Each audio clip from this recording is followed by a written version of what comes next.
Welcome back to Gold Side. Today we're taking a look at shocking player superstitions and rituals. The human soul can always use a new tradition. Sometimes we require them. Pat Convoy. I was around 10 years old when my big brother took me to my first football game. Ever since that day, football became my lifestyle. With the passage of time, I honed my skills and became better and better. But I also somehow started developing these weird ideas in my head. For a few weeks, I was out of form and wasn't performing like I was supposed to. I just somehow to break the drought. My cleats were in no shape to play, so my brother came to the rescue and gave me his lucky shoes. On that very day, I played the best game of my life, and I somehow believed that I owed my performance to the lucky shoes. Every time I used to play with them, my performance was on a whole nother level. My mates started calling me mad for me to believe that those shoes had any sort of power. One day a thought crossed my mind that I can't be the only one with superstitions like this, so when I did some research regarding rituals and superstitions of mainstream level football, my mind was blown away.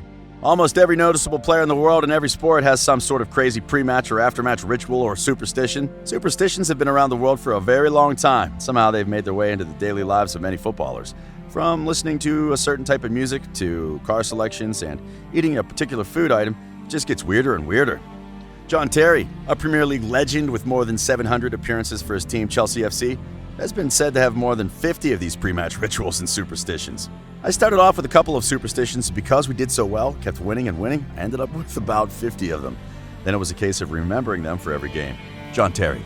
From parking his car at the same spot to urinating at the same urinal before every home game, the defender did every bizarre thing possible.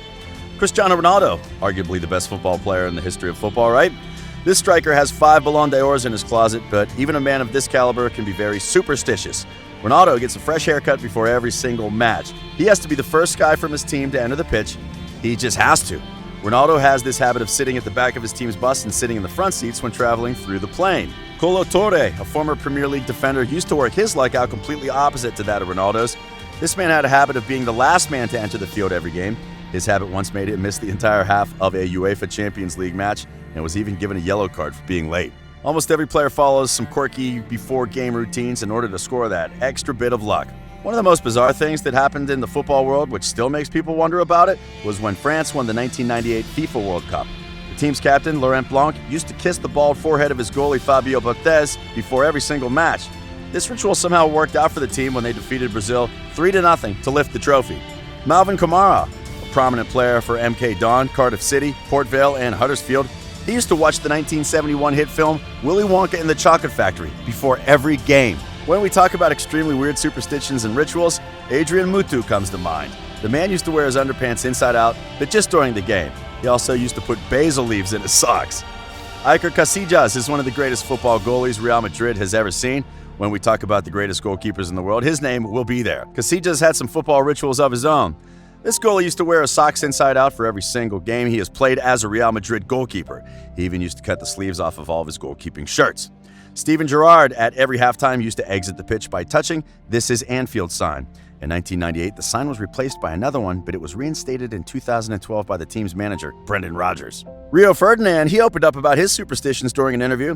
"I'd get to the game and I'd get my left ankle strapped. I didn't need to, but I had to." Premier League players like Wayne Rooney and Luis Suarez had their own rituals for getting that extra confidence in order to perform. Rooney used to eat Cocoa Puffs before every match, and Suarez, who now plays for FC Barcelona, he keeps a coin in his socks every single game. Many psychologists have described this behavior as the placebo effect. Performing various acts allows many players to gain that extra bit of confidence and overcome their anxiety. Just what they need to feel good and to perform their best. Rituals and superstitions like these are actually a normal and a personal practice for players who do them. In my opinion, the fans should respect that because in the end, it's all about the beautiful game and exhibiting spectacular performances.